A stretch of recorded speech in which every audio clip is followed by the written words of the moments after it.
dicas para melhorar os sintomas e as limitações da esclerose múltipla. Então, são dicas que às vezes vocês já ouviram falar por aí e na maioria das vezes a gente até faz uma ou outra dessas dicas, mas a gente não costuma fazer tudo e às vezes algumas pessoas nem conhecem. Então, a minha sugestão é que para melhorar os sintomas e para diminuir essas limitações, né, da esclerose múltipla, nós precisamos começar cumprindo um checklist. E eu tenho um programa que eu faço desde quando descobri que estava com esclerose múltipla. Mas foi um programa que ao longo dos anos eu comecei a desenvolver. Porque não é fácil, não existe uma receita. Nós não temos receita para algo que é tão subjetivo, para algo que às vezes em uns os sintomas são menores, em outros nem existem sintomas, em outros muito maiores. Então não tem como nós termos uma receita. Mas eu fui adaptando tudo que eu aprendi, eu comecei a adaptar e ao adaptar eu fui criando essa forma de conviver com a esclerose múltipla. E aí, gente, eu estou fazendo o esquenta da nossa Masterclass. A Masterclass será uma grande aula em 2 dias. E esta grande aula acontecerá onde eu vou trazer princípios, vou trazer alguns ensinamentos, vou dividir com vocês a minha experiência, aquela experiência que eu adquiri ao longo dos anos, eu vou trazer para vocês agora. Mas vamos lá então, quais são as 11 dicas que eu tenho para vocês hoje para melhorar os sintomas e limitações da esclerose múltipla. A primeira dica de todas, que é algo que muitas pessoas fazem, né, a grande maioria, que é usar a medicação, mas eu acrescentei uma palavra à frente. A medicação, né, a medicação específica da esclerose múltipla, ela é indicada pelo neurologista. Mas quando eu digo usar a medicação, tá, a gente usa, mas tem um critério, corretamente. Eu quero dividir isso com vocês.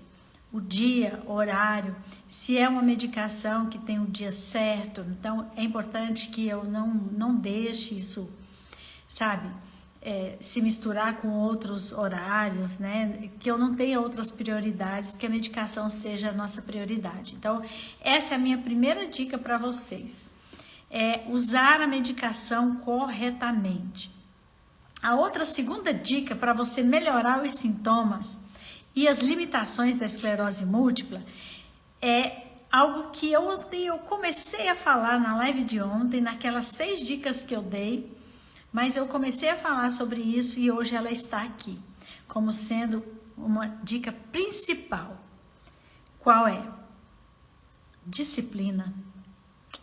Gente, sem disciplina, nós não vamos conseguir chegar em lugar nenhum. Precisa ter disciplina.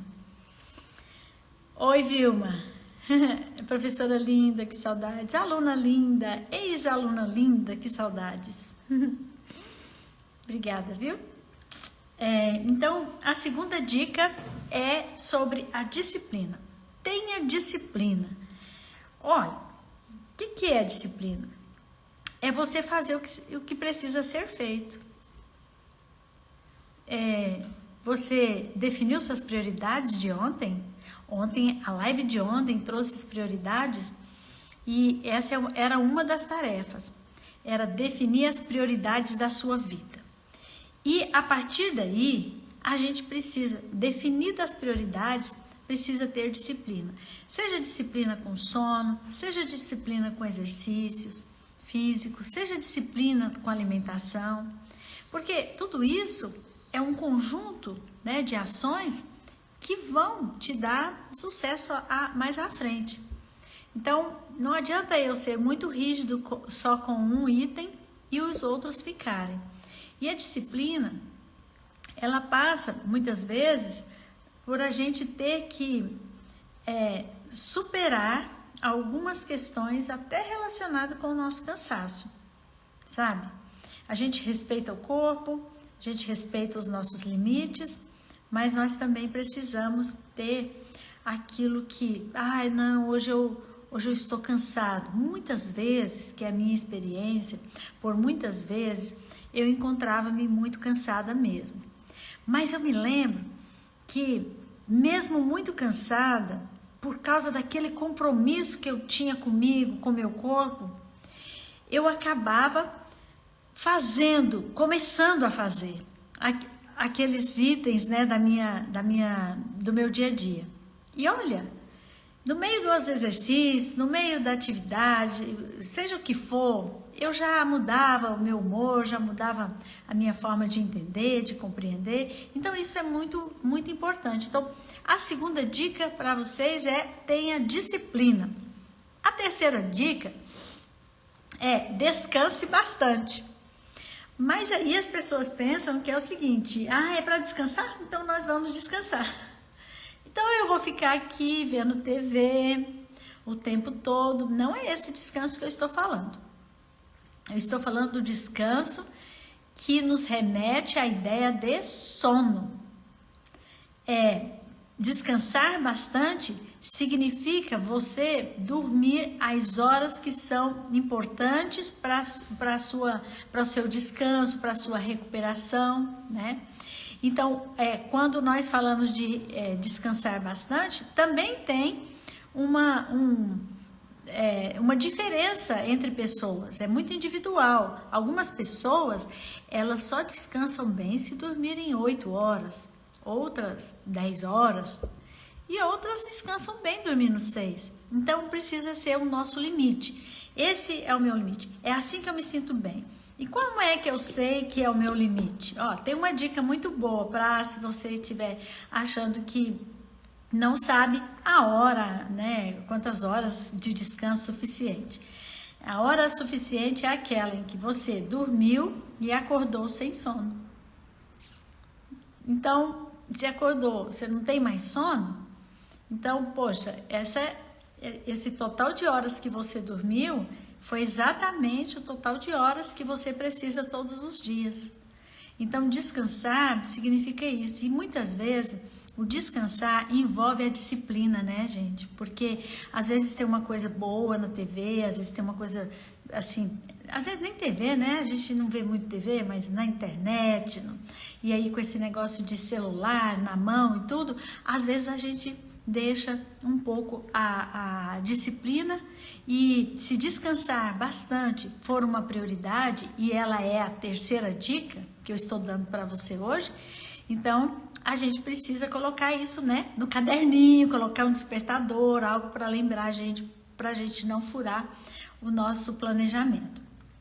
A outra coisa, a quarta dica que eu estou fazendo, para quem chegou agora, eu estou fazendo as 11 dicas para melhorar os sintomas e as limitações da esclerose múltipla, tá bom? E eu estou na quarta dica. A quarta dica, ela também vai envolver a disciplina.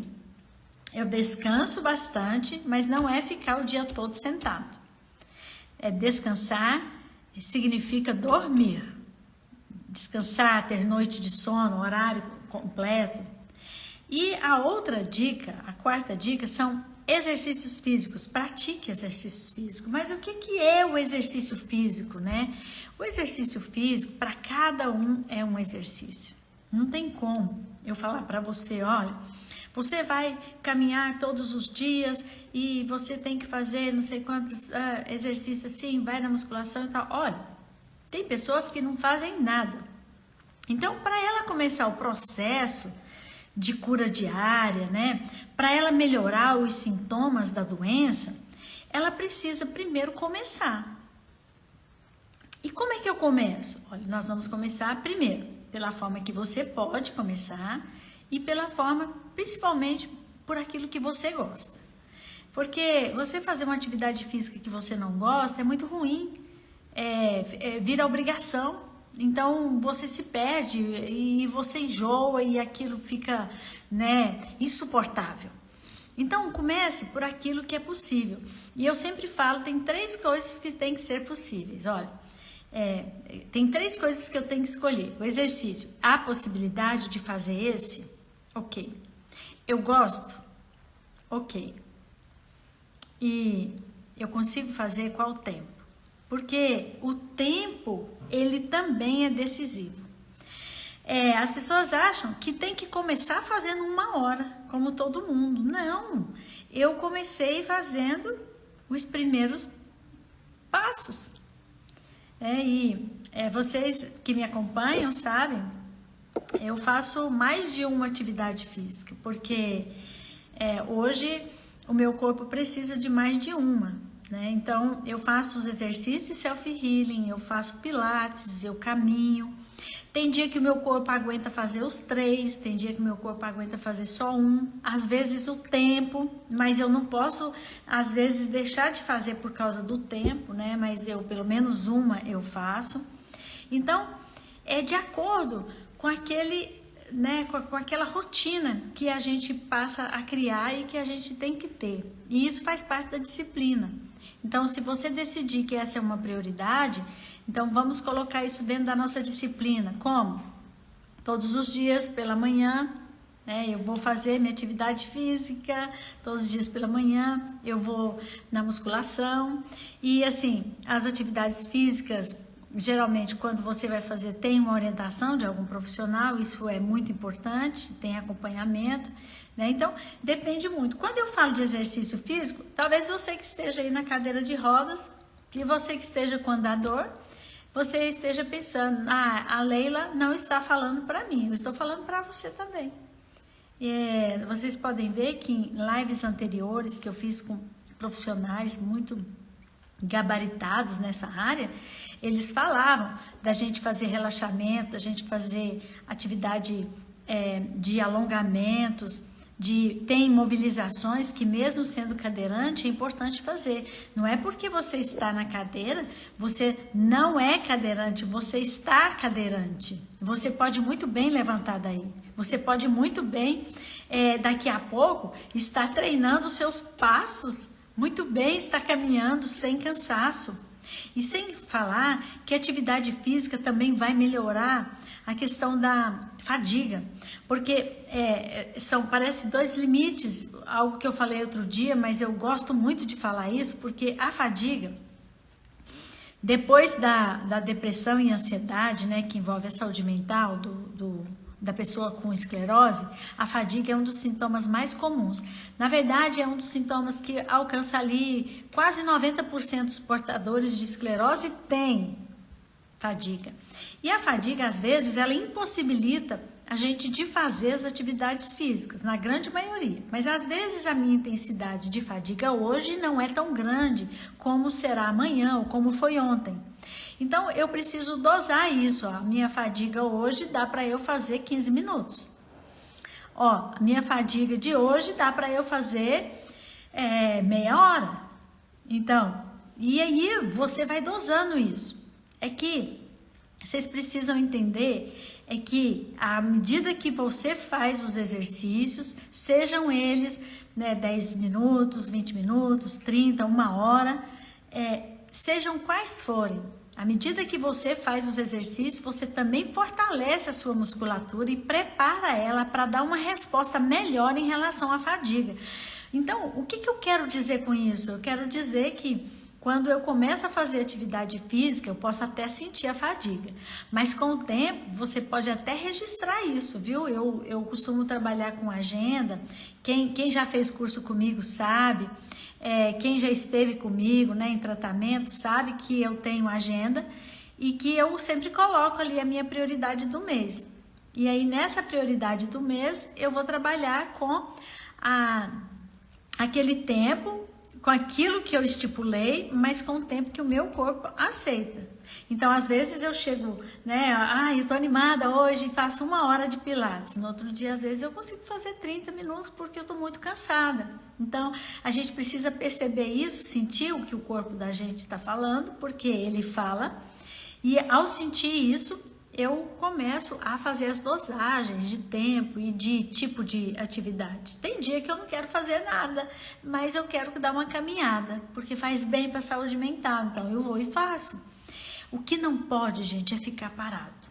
Não pode ficar parado. Na esclerose múltipla é proibido ficar parado. Então, se você tá aí de bengala, se você tá de andador,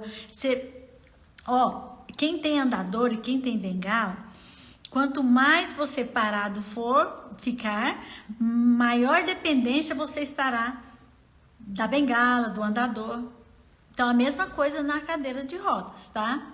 Isso é uma coisa que já tem comprovação científica e assim, e a gente está falando de algo que a gente tem acompanhado, que eu tenho acompanhado, que eu tenho visto e de algo que eu vivi, né, e presenciei todos esses sintomas. Aí você pode me perguntar se não tem fadiga, mas não tenho. Eu tenho fadiga. Às vezes eu tenho, então eu organizo as minhas atividades de acordo com aquilo que eu estou sentindo, tá? E a quinta dica? A quinta dica, mantenha o corpo resfriado. O que é isso? Não é com resfriado, não. É resfriado. É o quê? O seu corpo não pode ficar quente. A tendência nos processos inflamatórios é que a pessoa sempre tenha um aquecimento, né? Ela sempre tenha o corpo muito quente, que ela tem aquele aquecimento o tempo todo, sente muito calor, não consegue ficar em lugares fechados, e isso é normal quando se está no processo inflamatório. Então, eu costumo ver e acompanhar as pessoas, né, que vivem esse dilema, e quando o seu processo inflamatório está em andamento, o seu processo de aquecimento do corpo é muito maior e é visível. Então, a gente percebe, sim, aquele corpo quente, aquela sudorese quente, aquela vermelhidão, e aí a ideia é que a gente mantenha o corpo resfriado. Em outras lives, em outros momentos, eu às vezes oriento, falo aqui para vocês, para não aquecerem o corpo, não fazerem atividade física em horário de sol muito quente. Então, vocês já viram, eu sempre falo com vocês quando estou caminhando, eu caminho geralmente à noite, eu não consigo fazer caminhada durante o dia porque o meu corpo superaquece.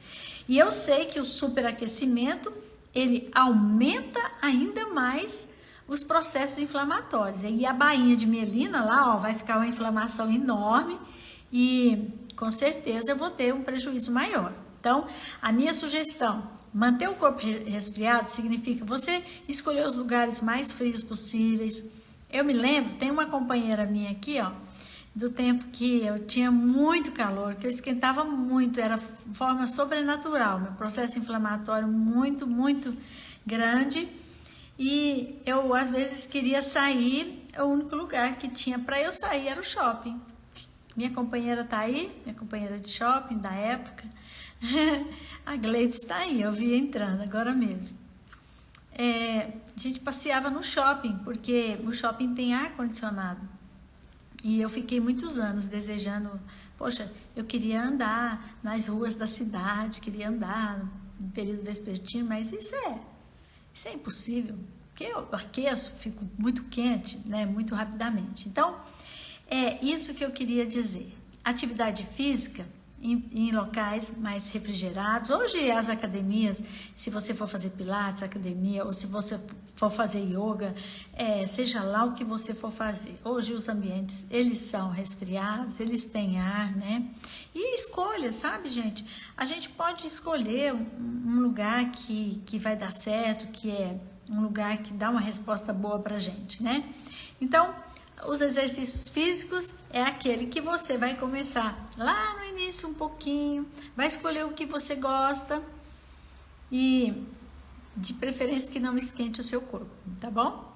Ainda sobre esse corpo resfriado aí, Tem alguns momentos da esclerose, do processo inflamatório, que algumas pessoas não suportam passar o verão, enfrentar o verão, porque às vezes, por exemplo, nesse horário, em alguns momentos, em alguns lugares do país ou do mundo, né, podem estar frios, outros lugares podem estar quentes, mas a verdade é que tem uma época do ano no Brasil que o verão é muito quente.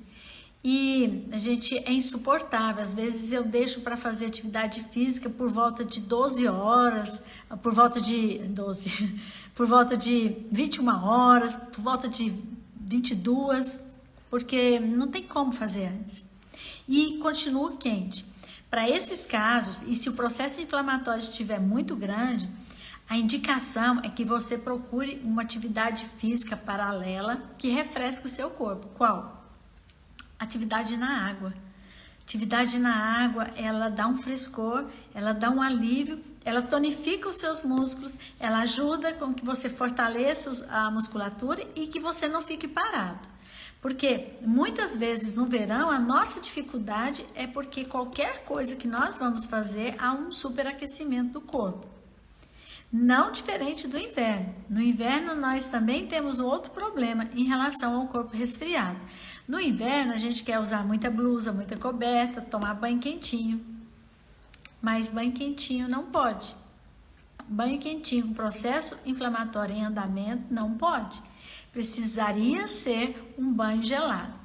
Eu não consigo tomar um banho gelado, então tem uma dica para você. Começa com ele morno, né? Não começa com ele quente, mas começa com ele morno. E depois você, quando estiver terminando o banho, você abre o chuveiro frio, a parte fria, né? Lá a torneira fria, e você toma a última ducha, pelo menos a última fria. Pronto.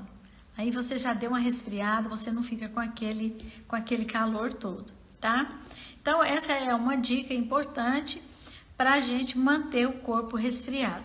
Outra coisa é que em momentos que a gente tiver um período muito quente, a gente não alimentar com coisas quentes, né? Com alimentos termogênicos, alimentos que superaquecem o corpo, por exemplo, as pimentas, né? Aqueles chás de constituição quente. Então, eu aprendi muito isso porque eu acabei estudando na medicina Ayurveda o que eu poderia usar que não iria me aquecer e que poderia me refrescar. Então, eu aprendi a fazer, né, os chás, os alimentos que têm a ver com a minha constituição.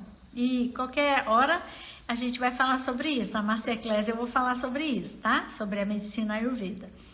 Bom, se você não se inscreveu, vai no link da minha bio, faz lá a inscrição, que eu estou esperando você na Masterclass no dia 14 e 15 de setembro, tá bom? Estou falando as dicas para melhorar as limitações e os sintomas da esclerose múltipla. Às vezes você fala assim, mas limitação? Limitação. Às vezes eu tenho limitações simples que podem ser evitadas. Às vezes algumas medidas aqui que diminuem os sintomas já melhoram a minha limitação, tá? Então, eles são interligadas. E a outra coisa, sexta dica que eu quero dar para vocês, escolha uma dieta equilibrada. Escolha uma dieta equilibrada. E aí você fala, qual a melhor dieta? As pessoas perguntam muito para mim, se você quer saber a melhor dieta, talvez fosse bom fazer isso individualizado.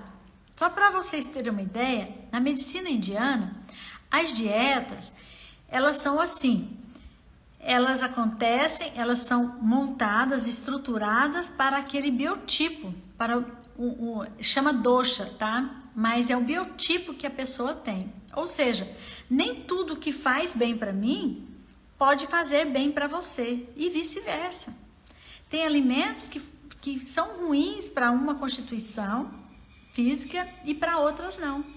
Então, a gente leva isso em conta na medicina indiana e trabalha dietas especiais em relação a isso. E eu não vou longe, tá? Quando eu falo de dieta equilibrada, eu não estou falando só dessa dieta. Cada um escolhe uma dieta que é melhor para si. O importante é que a dieta seja anti-inflamatória. Não pode ter inflamação no nosso corpo.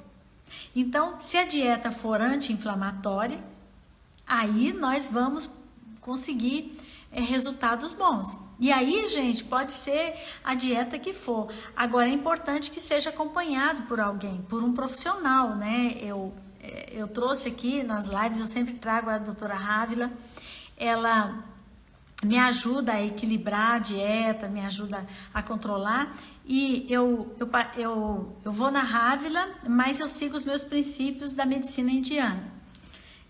E eles são muito semelhantes no quesito dieta anti-inflamatória para esclerose múltipla, tá? Então, a dieta, ela é extremamente importante. E nós trazemos na esclerose múltipla algo assim, desse estilo. O seu intestino é um outro órgão que precisa ser cuidado, assim como você está cuidando do seu corpo. É como se ele fosse outro órgão. E é nele que os processos inflamatórios, autoimunes acontecem. É nele que tudo isso acontece. Então, eu chamo a atenção de vocês para, se tiver... eu vou escolher dieta tal. Então, tá. Se você quiser, na nossa Masterclass a gente vai falar mais da medicina indiana, porque eu gosto muito e eu acho que deu muito resultado. E vou falar mais detalhes, contar mais, né? Mas então, fica a nossa dica, que é a sexta dica, uma dieta equilibrada. E eu estou vendo aqui a Gleides falando nossos passeios no Flamboyant e que banho frio faz toda a diferença. Faz muita diferença. Bom, nas dicas para melhorar os sintomas da esclerose múltipla, já falei a sexta dica, são 11 para hoje, são 11 dicas, e segura aí que tem mais. A sétima procure relaxar e aliviar o estresse. Também já falamos isso em outras lives. O que eu fiz foi listar coisas que nós já falamos, mas num resuminho básico. O que é relaxar e aliviar o estresse? Primeiro, você conhecer o seu corpo é fundamental. Porque eu saber que o meu corpo está ansioso, eu saber que ele não está relaxando, eu saber que ele sente uma dor, que eu perceber que ele não reagiu bem a determinada situação, isso implica num grande avanço no seu tratamento. Então, quando eu falo de cura diária, quando eu falo que curar o dia de hoje é importante para você ter qualidade de vida, para você viver bem. E o que é viver bem para o portador de esclerose múltipla? É ter aliviado os seus sintomas. É ter minimizado aquelas sequelas, os prejuízos que as sequelas trazem, né? Então, quando eu falo relaxar é fundamental. Aí você pode pensar, não, mas você já falou lá atrás que descansar. Não, descansar é uma coisa, relaxar é outra. Porque eu já vi muita gente deitada dizendo que está descansando, mas ele não fecha o olho, ele não prega o olho. Por quê? Porque ele está super tenso. Porque tem um estresse, algo sobrenatural sobre ele, né? Como colocar isso em prática? Ansiedade e estresse, minha querida. Quem está falando? Bernardo? Eu acho que né? Bernardo, não. Eu não sei ler este nome. Não sei se é uma... Estou vendo uma menina na foto. Na verdade... a gente sempre fala que existem técnicas, tá? Existem técnicas para colocar isso em prática. Como? Primeiro, o autoconhecimento, conhecer o corpo. Segundo, que nome lindo, ó, Loisiane. Ok, ótimo. Eu gosto de ler os nomes para eu poder depois achar vocês, né? Pois é, Loisiane. Então, para eu colocar, né, isso em prática, tem técnicas de relaxamento que a gente pode fazer que alivia um pouco o estresse. Mas olha só, a primeira coisa, antes de saber a técnica, é você conhecer o seu corpo e saber que hoje ele não está bem, que hoje ele está estressado. Ou melhor, que você enfrentou uma situação de estresse e aquilo está te afetando muito. Então, tem técnicas, né? do escuro, tem técnicas de você fazer o palming, que nós ensinamos, técnicas de exercícios relaxantes e exercícios neurológicos que a gente pode fazer, que melhora bastante, tá? Então, assim, é claro que uma coisa está relacionada à outra, né? Então, se você conhece o seu corpo, daqui a pouco você já começa a desenvolver, já sabe desenvolver técnicas melhores para aliviar o estresse. A outra coisa, 8ª dica, são 11 dicas, já estou na 8ª. A 8ª dica, tente manter suas atividades normais e diárias. O que acontece quando a gente descobre um diagnóstico de uma doença degenerativa, altamente debilitante? A gente quer mudar as atividades, porque às vezes a gente pensa que tem que ser, eu não posso. Eu acho que eu só posso mudar as atividades se eu não estiver conseguindo fazê-las. E na verdade é assim que funciona. Porque se nós ficarmos parados sem fazer nenhuma atividade, também não vai ser bom para nós. Não vai ser bom. Atividades normais são aquelas que eu não preciso substituir, eu não preciso pedir para ninguém fazer para mim. Agora, tem atividades diárias que são atividades básicas, que às vezes as pessoas começam a não fazer, porque tem quem faz ou tem quem está auxiliando, mas o ideal é que você faça o máximo que você puder, né? Então, deu para fazer? Então faça. Não, eu não consigo mais fazer tarefas domésticas, por exemplo, limpar a casa. Mas eu consigo lavar vasilha, então, por favor, faça. Eu não consigo mais ir ao trabalho, então, por favor, aposenta, porque é um direito que você tem, está na legislação. Então, você aposenta, mas arruma outra coisa para fazer, mas nunca pare, não pare, tá? Faça suas atividades normais, suas atividades diárias, de organização, sabe, seja o que for, né? Mantenha-se ativo o tempo todo, porque parar não é bom. Nós não podemos parar, tá bom, gente? Escreve aí, não pode parar. Essa é a dica que eu acho assim importantíssima. Porque se você para, você vai se entregando e você vai perdendo funções e você vai se limitando. Daqui a pouco você começa a não fazer o que você fazia. Aí você volta a fazer, você percebe que você não faz, você fazia, não faz mais, né? Então são coisas sutis que vão aparecendo no dia a dia e que se você deixar, elas viram, porque assim, gente, os grandes estragos no nosso corpo não começam grande, eles começam pequeno. Começa pequeno, detalhes, sabe? Então, alguns detalhes pequenos. Olha, hoje eu não consigo escrever, eu começo a ficar trêmula, aí eu vou parar de escrever, não escrevo mais, daqui a pouco passa um mês, eu falo, nossa, eu não consigo mais, eu não tenho mais aquele movimento, eu dava uns passos, agora eu não consigo mais. Então a gente percebe que são pequenos detalhes que vão aparecendo e que a gente precisa trabalhar muito em cima deles para a gente não ter complicações, para a gente não ter um agravamento também, né? Então é isso. Atividades normais e diárias é a 8ª dica. A 9ª dica, traga as pessoas que você gosta para perto de você. E eu quero falar sobre isso, falei sobre isso ontem, na live de ontem, sobre a gente manter a frequência, e manter a frequência é estar junto com pessoas que elevam a nossa frequência. Então eu falei ontem, olha gente, se você tem pessoas que elevam a sua frequência, você sempre vai estar melhor. Então esteja junto com pessoas que vão não é te carregar, levar no colo, mas pessoas que vão te estimular para mais, para fazer mais. Isso é muito bom. E aí, eu quero falar sobre isso, porque eu acho muito interessante. Lá no site da ABEM, né, que é a nossa associação brasileira, fala uma coisa assim, traga a sua família e os amigos para perto. Gente, mas nem sempre, sabe? Eu não gosto disso não, eu gosto de trazer as pessoas que eu gosto. Por quê? Porque muitas vezes você tem um familiar que não é a pessoa ideal para você naquele momento. Na verdade, ele nem te mantém a frequência. É uma pessoa, muitas vezes, que te leva para baixo, que às vezes te exclui, ou às vezes trabalha com aquele sentimento de pena, sabe, de coitado, e não é uma pessoa que faz você crescer. Então, a minha sugestão para você é que você escolha no dedo, olha, eu gosto de fulano, eu gosto de ciclano, então traz para perto, se envolva com essas pessoas, viva no dia a dia, participe socialmente com essas pessoas, do que existe, né?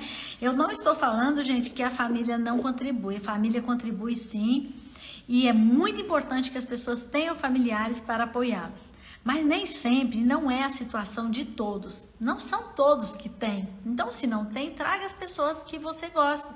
E às vezes, gente, eu percebo nos relatos de vocês que falam comigo o tempo todo, que às vezes um passou por mim, já em consulta, em outros momentos, e me falam o seguinte, eu perdi meus amigos. Então, não era amigo, né?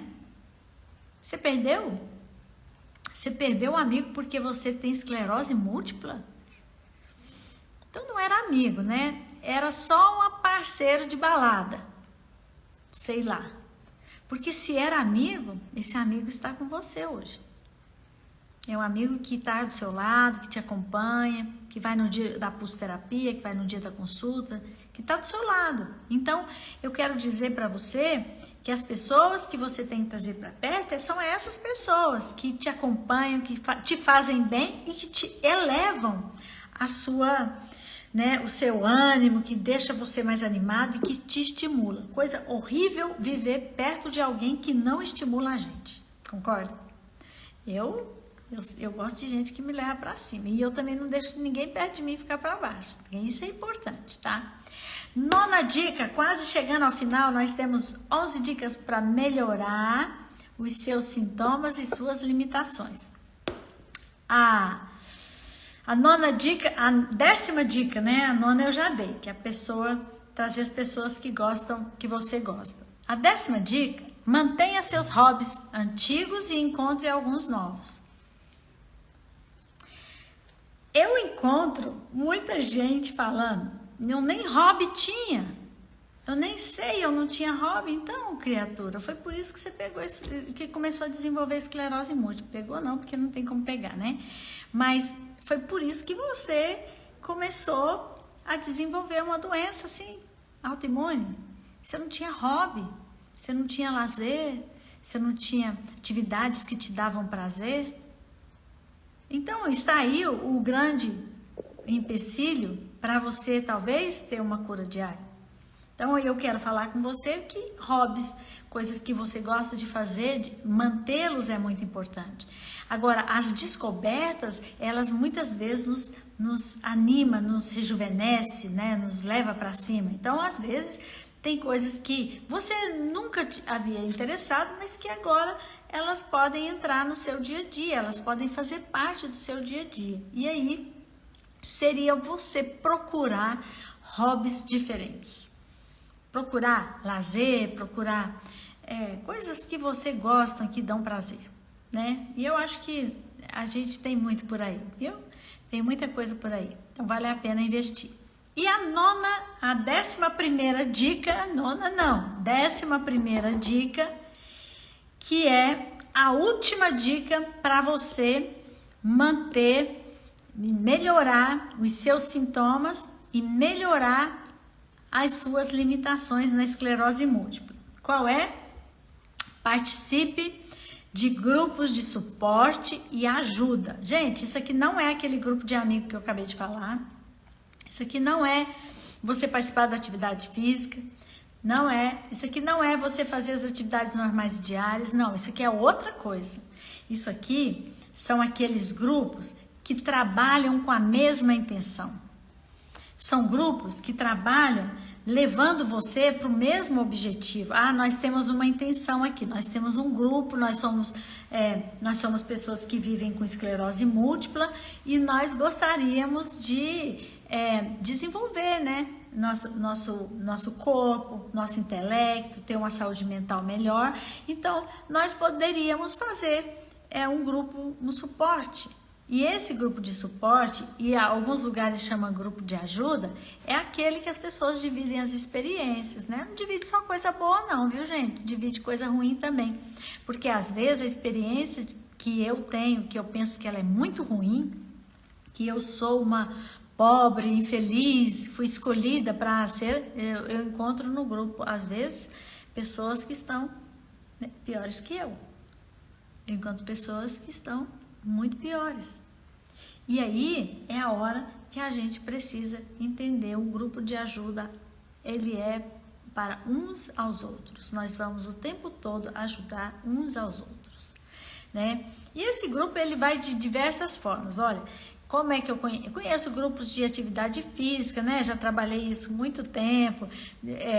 O grupo de self-healing, trabalhava até aqui em casa, depois nós mudamos para outro lugar, fizemos muito tempo. Então, era um grupo de ajuda, né? Para as pessoas que tinham dificuldade para atividade física. Então, grupos de mentoria, né? Grupos de convivência mesmo, né? Das pessoas. Hoje, gente, antigamente era mais difícil. As pessoas saíam lá de outra cidade para vir até a minha para fazer exercício. Às vezes a gente saía daqui até o DF, que a Araci entrou aí agora. Eu lembrei, tínhamos grupo lá, a gente ia lá. Então, esses grupos, eles são fantásticos, eles são importantes. Mas hoje, a internet nos ajuda nesse aspecto. Nós podemos ter grupos de suporte, de ajuda hoje via internet, o que facilita a participação e possibilita muito mais pessoas terem acesso a alguns métodos, a alguns detalhes, né? Que a gente às vezes fazendo junto fica mais suave, fica menos pesado e um estimula o outro. Então, essas foram as 11 dicas. Eu teve gente que chegou depois, vou repetir para vocês. Usar a medicação corretamente, ter disciplina, descansar bastante, isso remete ao sono.